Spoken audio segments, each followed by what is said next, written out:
Makinig ka, meron kaming kwento.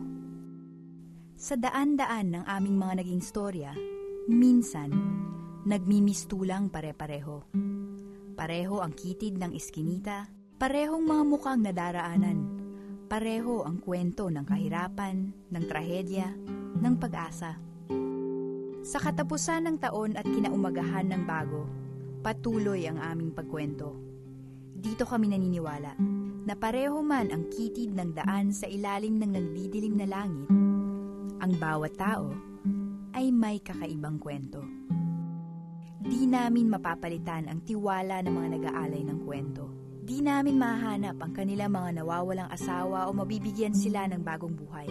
Ang tanging mababahagi namin ang aming mga boses sa pag-asang sa isang bansang gipit ng trahedya at tadhana, may isang makikinig.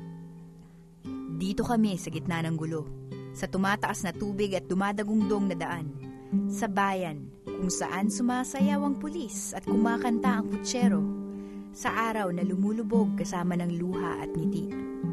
Ito ang storyline. Naniniwala kami sa katotohanan. Naniniwala kami sa kalayaan.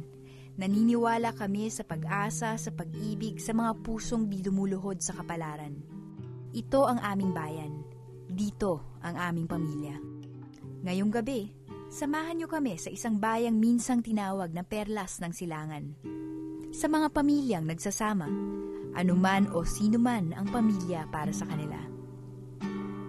Makinig ka. Meron kaming kwento. Pakinggan mo.